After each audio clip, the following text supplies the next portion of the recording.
The public India के दर्शकों का स्वागत है। मैं हूं गजनफर अब्बास। ऐसा लग रहा है कि प्रधानमंत्री मोदी को बरसाती की जरूरत है। संसद का मानसून सत्र चल रहा है और इतने मुद्दों से मोदी सरकार घिरी हुई है। तमाम सवालात उनसे पूछे जा रहे हैं, लेकिन किसी भी सवाल का जवाब मोदी सरकार के पास नहीं है। तो वहीं दूसरी तरफ अमेरिका के प्रेसिडेंट डोनाल्ड ट्रंप ने आफत मचाई हुई है। लगातार वो अपने बयानों से मोदी जी की परेशानी बढ़ाते चले आ रहे हैं। कभी वो कहते हैं कि जो सीज फायर हुआ इंडिया और पाकिस्तान के बीच, उसमें उनका हाथ है, उनकी वजह से इंडिया और पाकिस्तान के बीच वॉर रुक गई। और और कभी वो धमकी देते हैं कि जो रशिया से जो ट्रेड है वो इंडिया बिल्कुल ख़त्म कर दे और जो तमाम जो ट्रेड है वो अमेरिका से करे और उनकी शर्तें माने। संसद की जो गर्मा गर्म बहस चल रही है उसमें कल का जो ट्रंप का जो ट्वीट आया है वो एक बॉम्ब की तरह मोदी सरकार के ऊपर गिरा है, जिसमें उन्होंने ये कहा कि इंडिया की जो इकोनॉमी है वो एक डेड इकोनॉमी है। इंडिया की भी इकोनॉमी को उन्होंने डेड इकोनॉमी बता दिया और रशिया की इकोनॉमी को भी उन्होंने डेड इकोनॉमी बता दिया। और ना ही सिर्फ डेड इकोनॉमी कहा, बल्कि एक धमकी दी कि अब वो 25% टैरिफ इंडियन एक्सपोर्ट पर लगाने वाले हैं। यानी जो इंडियन ट्रेड है अमेरिका के साथ, उसमें बहुत ज्यादा उथल पुथल होने जा रही है। हालांकि अभी ट्रंप ने 7 दिन का वक्त दिया है कि 7 अगस्त से ये टैरिफ इंप्लीमेंट हो जाएगा, लेकिन मोदी सरकार इतनी ज्यादा कंफ्यूज है। ना तो वो कोई ट्रंप के एडमिनिस्ट्रेशन को ट्रंप को कोई जवाब दे पा रहे हैं, ना कि संसद में, ना ही किसी प्रेस कॉन्फ्रेंस के थ्रू, और ना ही ये बता पा रहे हैं कि अब उनकी फॉरेन पॉलिसी क्या होगी। वहीं दूसरी तरफ पपेट मीडिया जो है वो मोदी जी की विश्व गुरु की इमेज बनाने में लगा हुआ है। तमाम तरीके से अमेरिका को धमकाने में लगा हुआ है कि मोदी जी झुकेंगे नहीं, मोदी जी रुकेंगे नहीं।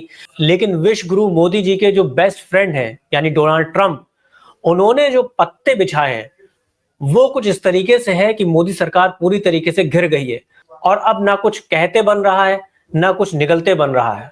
मोदी सरकार के कंफ्यूजन पर और ट्रंप के डेड इकोनॉमी वाले ट्वीट पर जब राहुल गांधी से मीडिया ने सवाल किया तो उन्होंने कहा कि हाँ, इंडिया की इकोनॉमी डेड इकोनॉमी इसलिए हो रही है क्योंकि मोदी सरकार के पास कोई पॉलिसी नहीं है और मोदी सरकार सिर्फ एक शख्स अडानी को बचाने में लगा हुआ है, जिसकी वजह से इंडियन इकोनॉमी धराशायी हो रही है। जॉब्स नहीं है, अनएम्प्लॉयमेंट का उन्होंने बहुत बड़ा मुद्दा उठाया। राहुल गांधी को काउंटर करते हुए बीजेपी आईटी सेल के हेड अमित मालवीय ने कहा कि राहुल गांधी बिल्कुल ट्रंप की भाषा बोल रहे हैं और इस तरीके से ट्रंप की भाषा बोलकर वो देश का अपमान कर रहे हैं, भारत की इंसल्ट कर रहे हैं। लेकिन अगर सोशल मीडिया पर देखा जाए तो तमाम लोग, देशवासी मोदी सरकार से पूछ रहे हैं कि इतनी ज्यादा बेइज्जती तो कभी भी हिंदुस्तान की नहीं हुई, कभी भी इंडिया के किसी भी प्राइम मिनिस्टर की भी इतनी ज्यादा बेइज्जती नहीं हुई। ट्रंप को मोदी जवाब क्यों नहीं दे रहे हैं, लोग ये पूछ रहे हैं। लोग ये सवाल कर रहे हैं कि वो मोदी कहां है जो देश का प्रधानमंत्री बनने से पहले, यानी कि सन 2014 से पहले, जिसमें वो ये कहते थे कि हमारी जो है फॉरेन पॉलिसी बहुत खराब है, प्रेशर में यूपीए गवर्नमेंट और कांग्रेस गवर्नमेंट काम करती है, आंख दिखा के बात करनी चाहिए। तो लोग अब सवाल कर रहे हैं कि मोदी जी ट्रंप की आंखों में आंखें डालकर उन्हें जवाब क्यों नहीं दे रहे हैं। लोग कह रहे हैं कि मोदी जी देश के सबसे कमजोर प्रधानमंत्री साबित हुए हैं।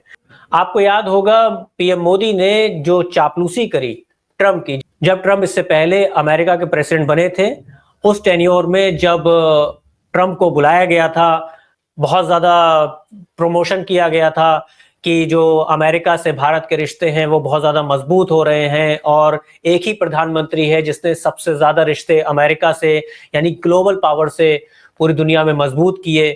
इस तरीके के तमाम कार्यक्रम आपको मीडिया में देखने को मिल रहे थे। आपको याद दिलाते चले कि उस वक्त जब ट्रंप का विजिट हुआ था इंडिया में, तो 36 घंटे का वो विजिट था और इस 36 घंटे के दौरान भारत सरकार ने जो पैसा इस विजिट पर खर्च किया वो था 38 लाख रुपए। यानी ट्रंप के ऊपर हर एक घंटे में 1 लाख से ज्यादा रुपए खर्च किए जा रहे थे। इतना ही नहीं, उस दौरान जब अमेरिका में देश के प्रधानमंत्री गए तो ट्रंप को अपना बेस्ट फ्रेंड बताया और मीडिया ने बहुत डंका बजाया कि दो ग्लोबल लीडर्स, दो पावर्स आपस में मिल गई हैं और अब देश जो है वो विश्व गुरु बन जाएगा। लेकिन इतनी चापलूसी करने के बाद मिला क्या? टैरिफ, 25% का टैरिफ, और ना सिर्फ टैरिफ, अगर आप पूरे दुनिया के तौर पर देखें तो इतनी बेइज्जती देश की हो रही है, कभी नाटो लताड़ रहा है, कभी ट्रंप लताड़ रहा है, छोटे छोटे देशों में भी देश का मजाक बन रहा है। अब बात कर लेते हैं कि ये टैरिफ है क्या। ये जो 25% का जो टैरिफ डोनाल्ड ट्रंप साहब लेके आए हैं, और ना ही सिर्फ इंडिया के ऊपर, पूरे दुनिया पर उन्होंने टैरिफ लगा दिया है, क्योंकि उनको अमेरिकन फर्स्ट वाला जो उन्होंने नारा दिया था उसको इस्टेब्लिश करना है, और जो अमेरिका की इकोनॉमी हिली हुई है उसको उन्हें सही ढांचे में लेके आना है। ये जो टैरिफ है ये इंडिया के एक्सपोर्ट के ऊपर लगाया गया है, यानी वो चीजें जो इंडिया से अमेरिका को एक्सपोर्ट की जाती हैं, जिसमें ज्वेलरी, टेक्सटाइल, गारमेंट्स और जो मेडिसिन हैं वो ज्यादातर शामिल हैं। क्योंकि अमेरिका की मेडिसिन के मुकाबले या ये ज्वेलरी और जो दूसरे प्रोडक्ट्स यहाँ से एक्सपोर्ट किए जाते हैं, जिसमें इलेक्ट्रॉनिक्स के गुड्स भी शामिल हैं, ये वहां पर सस्ते पड़ते हैं। तो वहीं दूसरी तरफ अमेरिका इंडिया को क्या एक्सपोर्ट करता है या क्या हम वहां से आयात करते हैं, उसमें शामिल है medical equipments, nuclear reactors, crude oil, medicine, chemicals और स्पेस क्राफ्ट, स्पेस टेक्नोलॉजी से जुड़ी हुई चीजें। सबसे जो खराब बात देखने में आई है कि जैसे ही ट्रंप ने 25% टैरिफ की धमकी दी, उसके अगले ही दिन खबर आती है कि इंडिया ने रशिया से जो क्रूड ऑयल है वो लेना बंद कर दिया है। यानी हमारी जो फॉरेन पॉलिसी है, हमारी जो ट्रेड की, बिजनेस की जो पॉलिसी है, वो खुद भारत तय नहीं कर रहा, बल्कि अमेरिका तय कर रहा है, बल्कि ट्रंप तय कर रहा है। सवाल उठता है कि आखिर ट्रंप कौन है भाई, कि इंडिया की कोई भी पॉलिसी हो, चाहे वो डिफेंस के मामले में हो, ट्रेड के मामले में हो, किसी भी तरह की पॉलिसी में ट्रंप डिसीजन मेकर है या इंडियन अथॉरिटीज डिसीजन मेकर है, इंडियन गवर्नमेंट डिसीजन मेकर है। आपको बताते चले कि आज की तारीख में सबसे ज्यादा क्रूड ऑयल जो इंडिया खरीदता है वो रशिया से खरीदता है, उसके बाद इराक से और उसके बाद सऊदी अरेबिया से।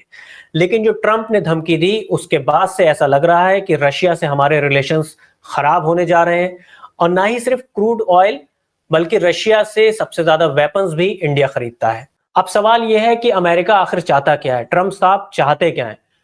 ट्रंप चाहते हैं कि जो वेपन्स की डीलिंग है वो भी रशिया से बंद हो जाए, क्रूड ऑयल की डील्स भी बंद हो जाए, और ये सारा ट्रेड अमेरिका से हो।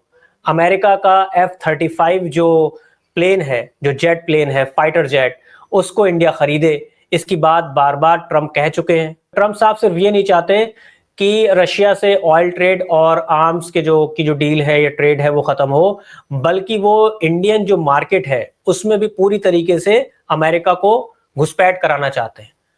वो घुसपैठ कुछ इस तरीके से है कि जो इंडिया का जो डेयरी प्रोडक्ट्स है, डेयरी जो मार्केट है उसमें, और उसके अलावा जो एग्रीकल्चर सेक्टर है उसमें अमेरिकन कंपनीज कैसे एंट्री पाएं, इसकी पूरी योजना तैयार की जा रही है, जिस पर अभी कोई डील इंडिया और अमेरिका के बीच साइन नहीं हुई है, और काफी हद तक इंडिया जो है पीछे है इस डील में आगे बढ़ने से। जहां तक F-35 की बात है तो बताते चलें कि हमारे मोदी जी तो राफेल नहीं झेल पाए। जो राफेल का जो पूरा प्रमोशन किया गया था, फ्रांस से राफेल खरीदे गए थे, उनका क्या हश्र हुआ। खुद ट्रंप के मुताबिक, जो ट्रंप ने बयान दिया, जो इंडिया पाकिस्तान में वॉर हुई, कि कुछ जेट्स गिर गए, तो जिसमें काफी जो है थू-थू हुई कि किस तरीके से डील की गई, क्योंकि राफेल की डील पर भी काफी सवाल उठे थे कि राफेल में भी कुछ खामियां हैं।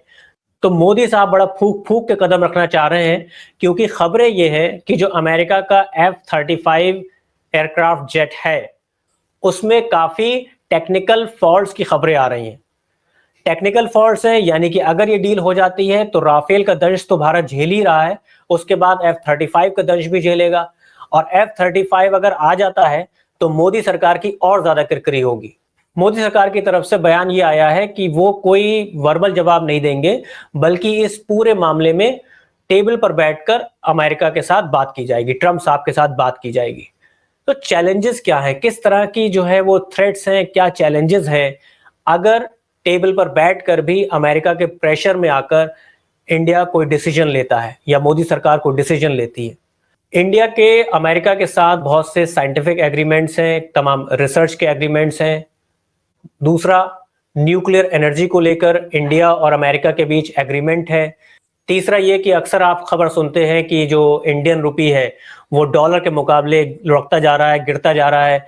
तो इंडियन रुपी की हालत और बद से बदतर ना हो जाए अमेरिकन डॉलर के मुकाबले, ये भी एक खतरा है। इसके अलावा अगर ट्रंप की शर्तें नहीं मानी तो जो शेयर मार्केट है, ग्लोबल मार्केट है, उसमें भी आगे उथल पुथल मच सकती है, इसकी भी आशंका जताई जा रही है। एक और बड़ा खतरा कि वर्ल्ड बैंक का कितना कर्जा इंडिया के ऊपर है। ये एक थ्रेट या चैलेंज इसलिए भी है क्योंकि वर्ल्ड बैंक को जो कर्जा देते हैं जो कंट्रीज, उसमें अमेरिका की जो भागीदारी है वो 15% है। 15% बहुत ज्यादा है। और खबरें ये हैं कि अमेरिका वहां से अपना हाथ खींचना चाहता है, यानी वर्ल्ड बैंक से अपना पैसा खींचना चाहता है।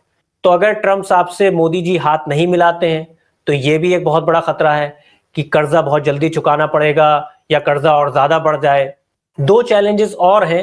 एक तो ये कि जो ट्रेड अमेरिका के साथ इंडिया का होता है, क्या वो खत्म कर दिया जाए? ये मुमकिन नहीं है, क्योंकि अमेरिका जो कि एक ग्लोबल पावर के तौर पर और ट्रेड और बिजनेस के पॉइंट से अगर देखें तो एक सबसे बड़ी पावर के तौर पर जो पूरी दुनिया में देखा जाता है, अगर उसके साथ ट्रेड खत्म किया जाता है तो जो इंडियन मार्केट है, जो इतनी वास्ट मार्केट है, खासतौर से तब जब इंडिया की इकोनॉमी को 4th लार्जेस्ट इकोनॉमी बोला जाता है, तो ऐसे में अमेरिका के साथ ट्रेड जो है खत्म नहीं किया जा सकता।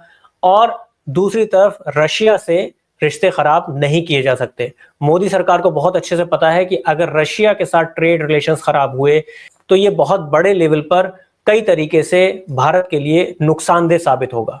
अब बात करते हैं राहुल गांधी के उस बयान की जिसमें उन्होंने कहा कि मोदी जी चुप्पी इसलिए साधे हुए हैं, ट्रंप को जवाब इसलिए नहीं दे रहे हैं क्योंकि वो एक शख्स को बचाना चाहते हैं, और वो है उनका बेस्ट फ्रेंड गौतम अडानी। तो ये क्या एंगल है, अडानी का इसमें क्या एंगल है कि ट्रंप साहब को मोदी जी जवाब नहीं दे पा रहे हैं? इसके बारे में हम आपको कुछ बातें बताते हैं। सन 2023 में हिंडनबर्ग रिसर्च की एक रिपोर्ट आती है और वो रिपोर्ट ग्लोबल फाइनेंशियल फ्रॉड्स के ऊपर है, जिसमें अडानी ग्रुप के ऊपर बहुत गंभीर आरोप लगाए गए थे। उनके ऊपर स्टॉक मार्केट में मैनिपुलेशन करने का और जो अकाउंट्स है उसमें गड़बड़ी करने का, छेड़छाड़ करने का आरोप लगाया गया था। आरोप ये लगाया गया था कि अडानी ग्रुप ने 2100 करोड़ रुपया इंडियन मिनिस्टर्स और इंडियन ऑफिसर्स को दिया एक रिश्वत के तौर पर, जिससे उनको जो रिन्यूएबल एनर्जी है, सोलर एनर्जी के जो प्रोजेक्ट्स हैं, वो मिल पाए। इन एलिगेशंस की बुनियाद पर अमेरिका का जो जस्टिस डिपार्टमेंट है उसने न्यूयॉर्क कोर्ट में एक केस किया और न्यूयॉर्क कोर्ट ने गौतम अडानी और उनके भतीजे सागर अडानी और इन दोनों के ऊपर मार्किंग करी। ये जो बिजनेसमैन हैं ये अमेरिका में इन्वेस्टमेंट नहीं कर सकते, अमेरिका में किसी तरीके का बिजनेस नहीं कर सकते। तो देखा जाए जो अडानी ग्रुप है उसका जो इतना बड़ा बिजनेस एम्पायर है, हर एक चीज में, हर एक सेक्टर में उनका बिजनेस है, अमेरिका में अडानी ग्रुप का बहुत बड़े लेवल पर इन्वेस्टमेंट है जो अभी भी जारी है न्यूयॉर्क कोर्ट में केस होने के बावजूद। ये कहीं ना कहीं बहुत बड़ा पेच है जिसकी वजह से मोदी जी खामोश हैं। तो मोदी जी के लिए जो चैलेंज है वो बहुत बड़ा है। आगे कुआं पीछे खाई वाली जो सिचुएशन होती है उस सिचुएशन में मोदी जी घिरे हुए हैं। इंडिया में कम्युनल पॉलिटिक्स करके, हिंदू मुसलमान वाली पॉलिटिक्स करके सरकार बनाना आसान है, लेकिन फॉरेन पॉलिसी, डिफेंस पॉलिसी और इकोनॉमिक और ट्रेड पॉलिसी को देश के लिए स्ट्रांग बनाना, देश के लिए मजबूत बनाना, ये आसान काम नहीं है। मोदी जी को जहां एक तरफ अपनी इमेज को बचाना है, जो काम उन्होंने गोदी मीडिया को दे रखा है, तो वहीं दूसरी तरफ इंडिया की ट्रेड पॉलिसी को कैसे बचाया जाए, कैसे जो है ट्रंप साहब का जवाब दिया जाए, ये एक बहुत बड़ा चैलेंज है।